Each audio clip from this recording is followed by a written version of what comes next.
Ang kwentong ito ay hango sa totoong buhay. Karanasan ito ni Paran.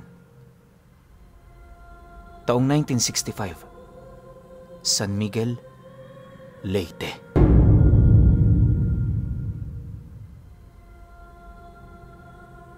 Itong mga panahong ito, may malaking balon sa gilid ng tahanan nila Paran.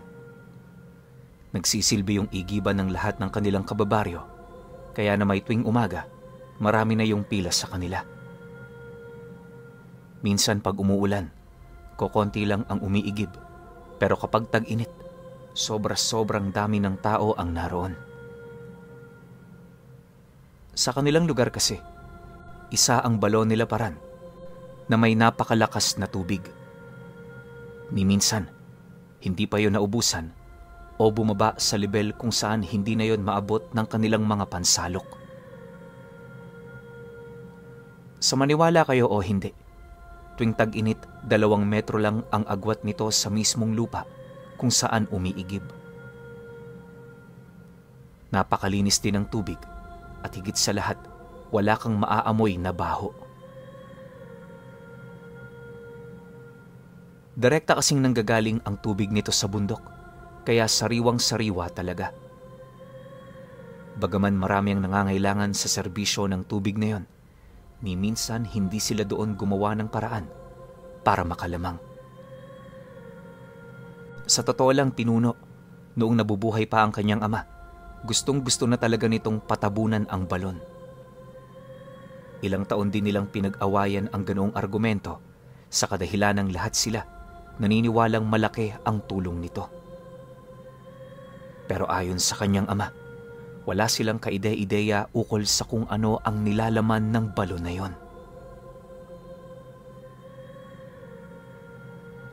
Kabilang na rin sa ikinagagalit nito ay yung palaging pag-igib ng matanda na kilala nila sa tawag na Maloy. Wala namang kagalit-galit kay Maloy kung iisipin. Pumupunta lang naman yun sa kanilang bahay para magsalok. Minsan nga, nakikipagbiroan pa yun sa kanila, kaya kalaunay natipuhan na rin nila ang ugali nito. Nag-iiba lang ang lahat ng yon kapag naaabutan yon ng tatay niya. May mga pagkakataon na kasing nasapak na nito ang matanda, pero hindi yun gumanti. Ang ginawa nito kahit dumudugo na ang kanyang labi, tumalikod at naglakad papauwi. Magmula noon, dumistansya na talaga yon sa tatay ni Maloy. Kapag nag-iigib yon, todo bantay yung mga kapatid niya sa kanyang ama. Ayon sa kanya, malabo silang magkagulo kung hindi lang makikita ng tatay niya itong si Maloy. Dahil sa ganoong paraan, may mga nagbabantay sa labas ng bahay nila para magbigay ng hudyat kung paparating na ba ang matanda. Nga pala pinuno, konting description lang sa bahay nila Paran. Kung hindi ninyo na itatanong, malawak ang bakuran ng bahay nila. Pinalilibutan din yun ng puno at may bakod papaikot ng kanilang pamamahay na gawa sa kawayan. Meron din silang isang malaking pinto papasok ng bakuran na siya namang dinaraanan ng mga nag-iigib. Sa mismong gilid naman ng bahay nila, naroon ang balon. Sementado pero wala itong nakalagay na petsa kung kailan ito ginawa. Marami na rin siyang napagtanungan ukol dito, pero maging ang matatanda sa kanilang lugar, wala ring kaide-ideya kung kailan nga ba ito nakuha at naitayo. Basta ayon sa kanila, 2 pandaigdigang digmaan na ang dumaan. Naroon na ang balon na yon. Inilahad din ng mga ito na maaaring kalololohan pa nila ang nakakaalam ng tungkol dito. Dahil sa ganoong sagot ng kanilang mga kababaryo, hindi na ito pinagkainteresahan nila Paran na alamin. Pasalamat na lang sila dahil may balon sa kanilang napagkukunan nila ng tubig. Magmula noon, Ginawa na nila ang kanilang mga nakakasanayan sa lugar na yon. Wala na rin silang inisip na kakaiba sa paniniwalang magbibigay dagok lamang ito sa mga pamumuhay nila. Isang hapon, natao namang walang nag-iigib. Kakagising lang din noon ni Paran. Gawa ng noong nagdaang gabi, wala silang naging maayos na tulog dahil sa pagtatalo ng kanyang mga kapatid.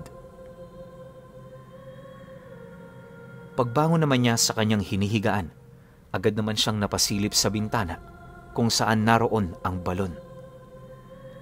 Nasa gilid lang kasi ito ng kanyang silid at nakagawian na rin niyang sumilip dito bago lumabas para pumunta ng sala. Makalipas pa ang ilang minuto, nang masipat naman niya ang kanyang ama na paikot-ikot sa bukana nito, hindi naman niya maiwasang magtaka at magmasid. Dala na rin ang kanyang kuryosidad. Imbis na papatimpla sana siya noon ng kape, ginawa niya, dumiretso na siya sa balon. Paglabas naman niya ng pinto, agad naman niya yung pinuntahan, sabay wika rito ng, "Tay, kanina ka pa ba dyan? Anong ginagawa mo?" Nang marinig naman yon ng kanyang ama, hindi naman siya nito sinagot. Sa halip patuloy lang yon sa pag-ikot sa balon na para bang meron itong hinahanap.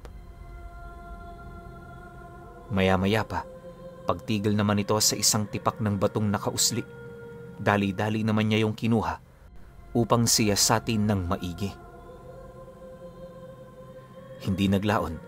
Pagbalik naman ito ng bato, bigla namang naagaw nito ang kanyang atensyon nang may masipat siyang mga letra at numero. Pebrero 14,840. Tay, anong ibig sabihin yan? Gulat na wika ni Paran sa kanyang ama. Dahil sa kanyang sinabi, bigla naman yung napasilay sa kanya habang sumasagot yun ng, "Yan ang taon kung kailan nilikha ang balong ito. Sa wakas, natuklasan na natin, anak. Pero pwede bang makisuyo muna sa'yo? Wag na wag mo muna itong sasabihin kahit kanino." Matapos naman itong makapagwika, agad naman itong pinukpok ng martilyo ang batong yon. Nang mawasak na niya ito, dali-dali naman niya yung itinapon malayo sa kanilang pamamahay. Pagsilay naman niya sa ginawa nito, agad naman siyang sumunod sa kanyang ama para makipag-usap. Maging siya man noon, halos hindi pa rin makapaniwala ukol sa kanyang mga nalaman noong mga oras na yon. Sa kanilang pag-uusap, nabanggit nito sa kanya, kinakailangan nitong mapuntahan ng tiyuhin nitong albularyo sa karatig lugar. Mariin din yung naghabilin sa kanya na hanggat may pagkakataon pa, layuan na nila ang matandang si Maloy. Pagtatapat pa nito sa kanya, may mga dahilan kung bakit siya nagagalit sa taong yon. "Anak, maaasahan ba kita sa bagay na yan? Huwag mo sanang isipin na may personal akong galit sa kanya. Alam mo yang si Maloy, hindi naman yan ordinaryong tao. Ramdam ko, meron niyang gustong-gustong makuha sa balon. Alis ako mamaya. Baka 1 linggo pa bago ako makabalik. Kayo na munang bahala rito. Ipagpaalam mo na lang ako sa nanay mo." Wika ng kanyang ama matapos nitong mailahad ang lahat ng nalalaman nito.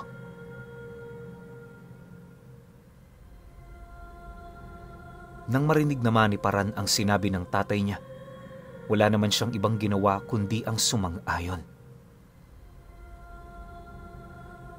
Bago pa man sumapit ang takip silim, pasimple naman itong umalis sa pamamahay nila na tanging siya lamang ang nakakaalam. Hindi naman yun pansin ni Paran, gawa ng bukod sa abala siya sa pag-igib, marami rin siyang kausap sa mga kababaryo nilang nakapila. Pagsilay naman niya sa matandang si Maloy, pasimple naman niya itong pinagmasdan. Bawat kilos nito, maigi at maingat niyang inalam hanggang sa napansin niya yung lumapit sa isang lalaki na parabang meron yung doong pakay. Dala naman ng matindi niyang pagtataka, dahan-dahan naman niya yung nilapitan para pakinggan ang mga pag-uusap nila. Hindi man siya sigurado pero malakas ang kanyang kutob. May kinalaman ito sa sinabi ng kanyang ama. Makalipas pa ang ilang minuto, bigla namang nanlaki ang kanyang mga mata nang marinig niyang itinatanong ni Maloy sa katabi nitong lalaki kung nadiskubre na ba nito ang eksaktong taon kung kailan nagawa ang balon. Dagdag pa ng matanda na matagal na panahon na ang kanilang ginugol, kaya na may kailangan na nilang makuha ang batong pinag-ukitan ng petsa nito. Matapos naman yung mailahad ng matanda, bahagya naman yung napasilay sa kanya na siya namang naging daan upang tumigil yon sa pagsasalita. Akala niya magagalit yung matanda sa kanyang ginawa, pero nasipat naman niyang napangiti lang ito habang dahan-dahang lumalapit sa kanya. Magandang hapon, boy. May kailangan ka ba? Pansin kong kanina ka pa diyang nakikinig. Huwag kang mag-alala. Wala namang kaming pinag-uusapang mahalaga. Wika ng matanda habang mariin itong pinagmamasdan ang nasisindak niyang muka. Pagharap naman ito sa kinaroroonan niya, agad namang inilahad ng nilalang na yon ang tungkol sa kagustuhan itong linisan ang pinakailalim ng balon. Ang kaso lang, alam nitong hindi ito nababawasan ng tubig, kaya napilitan niyong banggitin sa kanya ang tungkol sa isang mahiwagang butil na nakatago sa tipak ng bato, kung saan nakaukit ang mismong petsa ng pagkakalikha nito. Mariin din itong inilahad na napakadumi na ng tubig sa balon na yon, kaya kinakailangan na nila itong malinisan. Pagkarinig naman ni Paran sa sinabi ng matandang si Maloy, halos hindi naman siya gaanong makaimik, dala ng kanyang kaba at pagkabahala. Maya-maya pa, nang mapansin itong wala siyang balak sumagot, agad naman yung tumalikod sabay lapit sa balon nila. Pag-alis naman ito, halos hindi na maalis sa isip niya ang tungkol sa sinabi ng matanda.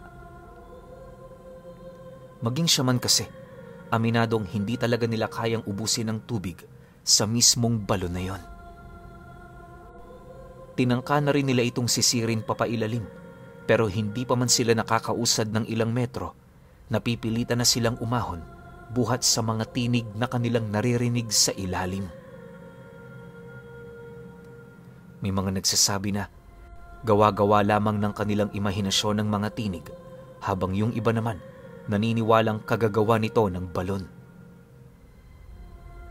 Upang maiwasan na rin ang pagkalat ng anumang uri ng istorya sa lugar nila, pinili na lamang nilang hayaan ang biyaya ng tubig na matagal na nilang dinedependehan. Sa paglalim naman ng gabi, natao namang wala ng katao-tao sa balon. Yung mga kapatid niya, paisa-isa na ring nagpapahinga, habang siya naman tulalang nakatitig sa labas ng bintana, mariing pinag-iisipan ang mga bagay na kanyang gagawin. Pagpatak naman ng alauna ng madaling araw, sakto namang tulog na ang lahat ng kapamilya niya, kaya nagpasya na siyang pumuslit sa bahay nila. Pagdating naman niya sa mga pinagtapunan ng mga bato, bawat tipak nito maigi niyang pinulot. Wala siyang ideya kung tama ba yung ginagawa niya, pero ang nais niyang malaman kung totoo ba ang sinabi ni Maloy o puro lang yung kasinungalingan. Sa pagbalik naman niya sa kanyang silid, paisa-isa naman niyang sinuri ang mga tipak ng bato. Napakahirap para kay Paran na masipat ng maigi ang mga batong yon, gawa ng tanging liwanag lamang ng buwan na sumusuot sa isang maliit na siwang ang kanyang ginagamit na pang-aninag. Sa loob ng halos 2 oras niyang pagsipat, may napansin siyang isang maliit na supot na parang inilibing sa bato. Dahil dito, dahan-dahan naman niya itong biniyak hanggang sa bumungad sa kanya ang isang ngipin ng tao. Naninilaw na ang ngipin na yon at sa estado nito, napakatagal na panahon na nitong itinago. Dahil sa wala naman siyang kaide-ideya ukol sa bagay na yon, minabuti naman niyang itago na muna ito hanggat hindi pa nakakabalik ang kanyang ama. Alam niyo, Pinuno, magmula noong nakuha yon ni Paran, palagi na siyang binubuntutan ni Maloy. Kapag pumupunta yon sa kanilang tahanan, siya agad ang nais nitong makita. Wala naman siyang ideya ukol sa pakay nito. Pero tuwing nag-uusap sila, paulit-ulit nitong itinatanong ang tungkol sa isang bagay na hindi niya mawari kung ano. Sa pagkakatanda ni Paran, hinahanapan siya nito ng sutras. Hindi matukoy ng matanda kung ano ang wangis nito, pero yon ang nag-iisang bagay na maaaring makapagpatuyo sa nag-uumapaw na tubig ng balon. Bagaman may ideya na siya kung ano ito, pinipili niya pa ring manatiling tahimik sa paniniwalang ang mapagkakatiwalaan niya lamang sa mga oras na yon ay ang kanyang amang hindi pa dumarating. Lumipas ang 1 linggo, napakadalang ng manatili ni Paran sa kanilang pamamahay. Habang tumatagal kasi, mas lalong nagiging agresibo itong si Maloy sa mga tanong sa kanya. Para makaiwas, imbis na manatili, araw-araw na siyang pumupunta sa baryo para bisitahin ang mga kaibigan niya. Hindi naman siya nito sinusundan sa kadahilan ng medyo naiilang din ang matanda kapag meron siyang kasama.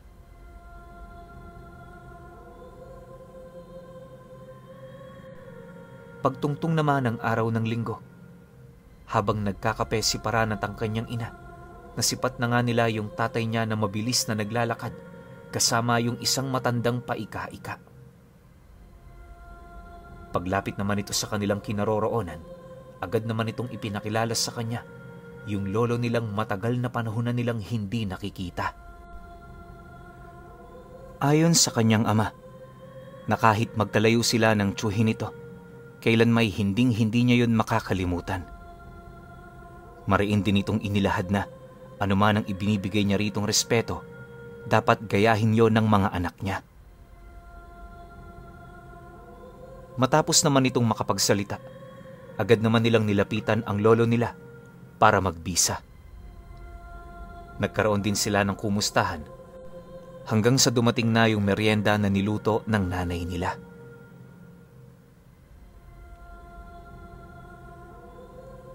Sa pagsapit naman ng gabi, maaga pa silang natulog.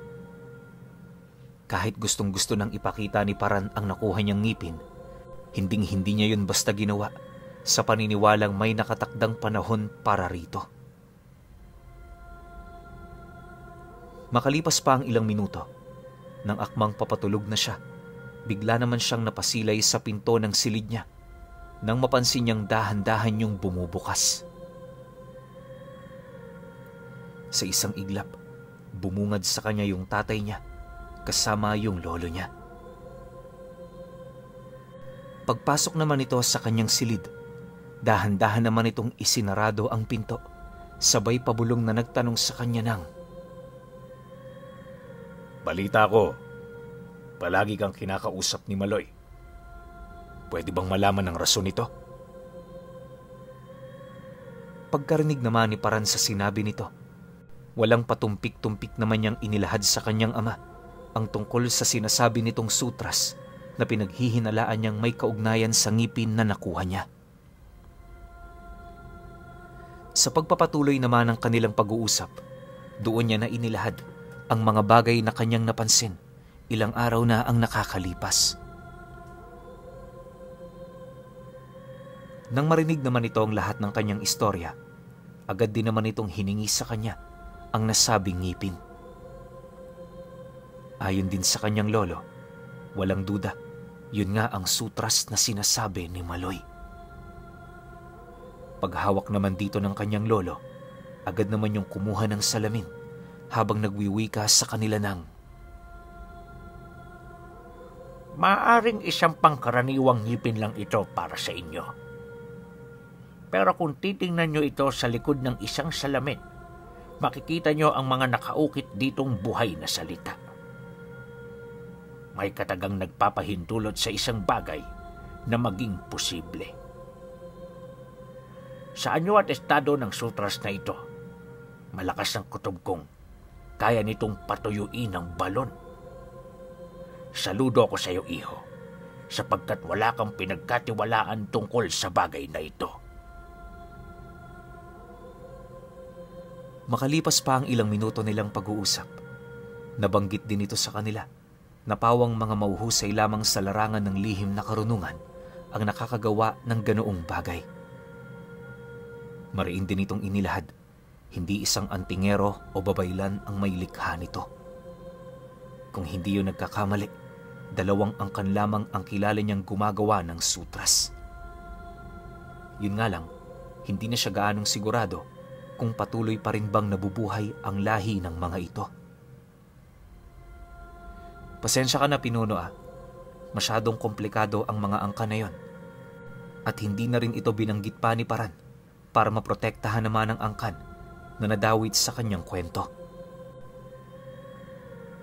Matapos naman ang kanilang pag-uusap, nagdesisyon silang patuyuin ang balon pagsapit ng kabilugan ng buwan.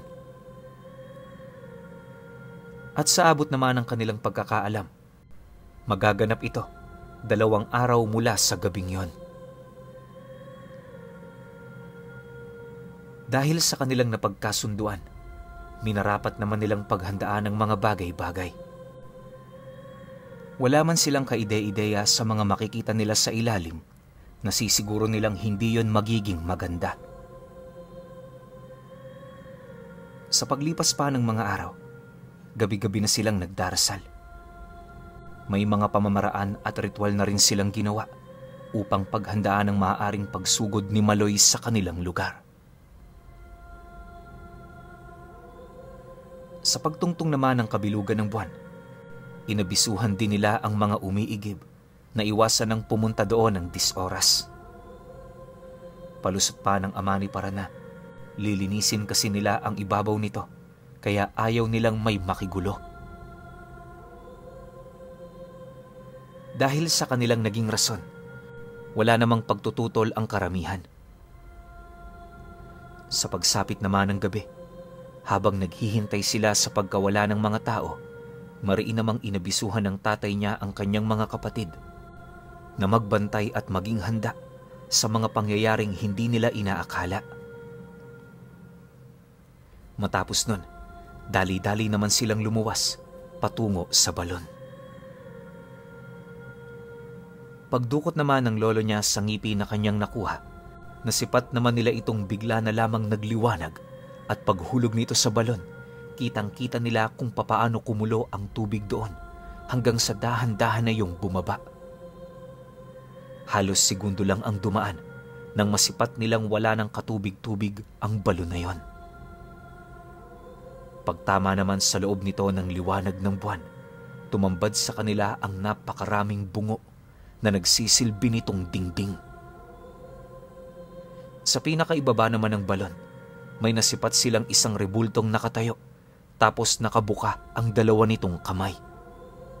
Sa bawat kamay din ng rebulto, may nakita silang 2 uri ng kwintas na halos ilang siglo na ang tanda. Dahil sa pangyayaring yon, napasigaw na lamang ang kanyang lolo sabay wika sa kanila ng, Kung alam ko lang na ito palang tinatago ng lugar na ito, hindi ko na sana ito pinakialamanan. Iho, Tomas, maghanda kayo. Dahil lang nakikita nyo ngayon sa inyong harapan ang 2 pinakamalakas na anting-anting na ginawa ng tao. Isa dyan ay napapanig sa kaliwa, habang ang isa naman napapanig sa kanan. Pagkalahad naman ng matanda sa mga katagang yon, laking gulat na lamang nila nang may mapansin silang isang anino na bigla na lamang lumundag papailalim nito. Pagsilay naman nila sa ibaba, nakita nila itong si Maloy na dahan-dahang lumalapit sa estatwa. Pilit na rin itong iniaabot ang mga medalyon pero sa hindi malamang dahilan, parang nagdadalawang isip ito. Nang masipat naman yon ng lolo niya, walang pag-aatubili naman yung tumalon, dahilan para magbunong sila sa loob. Habang naglalaban ng dalawang matanda, kitang-kita naman nila ang panlilisik ng mga mata ni Maloy. Maya-maya pa, bigla naman yung umatungal ng napakalakas at kasabay nito ang mabilis nitong pagpapalit anyo. Dahil sa kanilang mga nasilayan, doon nila napagtanto kung bakit yung nagdadalawang isip na kumuha nung mga kwintas.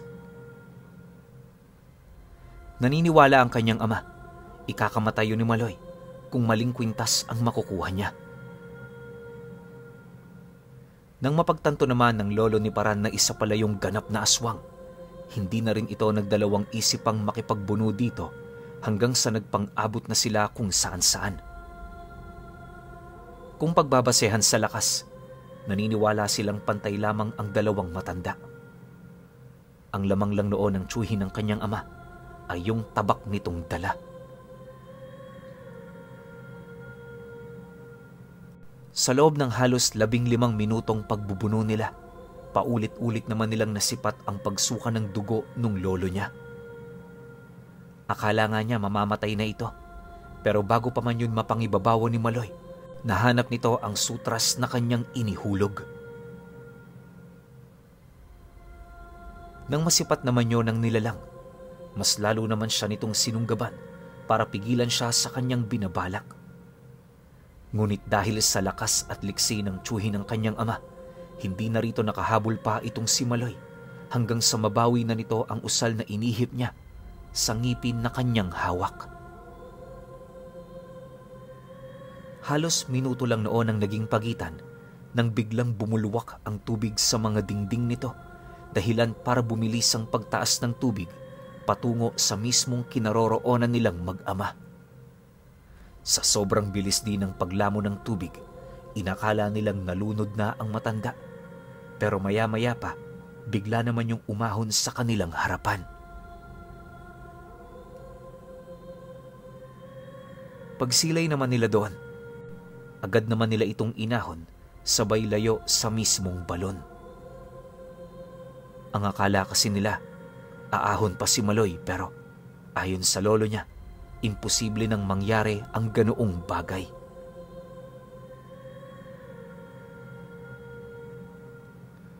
Pagtatapat pa nito na, sinuman ang abutan ng tubig sa ilalim nito na hindi hawak ang sutras, habang buhay na yung makukulong sa lugar na yon. Dagdag pa ng matanda na, kahit nasa harapan na ng aswang ang dalawang pinakamakapangyarihang medalyong gawa ng tao, kailan may hindi yon makakabuo ng desisyon kung alin sa mga ito ang kanyang kukuhanin. Sa lakas kasi ng kapangyarihan ng kaliwa na nananalaytay kay Maloy, konting hawak lang sa maling medalyon, paniguradong ikakamatay niya ito. Gayunpaman, hindi inaasahan ng kanyang lolo ang tadhana ng aswang sa ganoong haka-haka. Sa halip pinili nitong gumawa ng paraan para tuluyan yung mapaslang kung saang dimensyon man ito nakakulong. Walang sabi-sabi, agad naman itong winasak ang hawak nitong sutras na siyang naging sanhi upang makarinig sila ng malalakas na dagungdong na bigla na lamang lumaganap sa ilalim ng lupa. Wala namang nangyari doon, kaya pinili nilang hayaan ito. Ang kaso lang, pagtungtong ng sumunod na araw, lahat ay nagimbal nung masipat nilang gumuho na ang balon nila Paran. Naging palaisipan man yun para sa kanila, Pero hindi na ito pinagtuunan ng pansin ng kanilang pamilya. Ang mahalaga na iselyo na nila ang mga bagay na kailangan nilang ibaon sa limot. Magmula noong nawasak na ang pinagmumula ng takot ng kanilang pamilya, kahit papaano unti-unti na rin silang nalagay sa tahimik. At dahil na rin sa kawalan nila noon ng tubig, milya-milya ang kanilang nilalakad para lamang makaigib. Mahirap man ito pero para sa kanila, mas mainam na yon kesa naman may malapit nga silang napagkukunan, hindi naman sila ligtas. Sa paglipas pa ng mga taon, nang makapag-asawa na ang kanyang mga kapatid, paisa-isa namang umalis yun sa kanilang tahanan.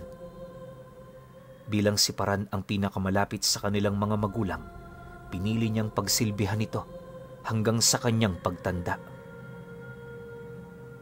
Hindi man siya nakapag-asawa pero napakarami naman niyang naging kaibigan na sapat na para ituring niya ito bilang sarili niyang pamilya. Ngayong matanda na si Paran Pinuno, nanatili pa ring misteryo sa kanya ang kakayahan ng mga nakita nilang dalawang pinakamalakas na anting-anting na gawa ng tao.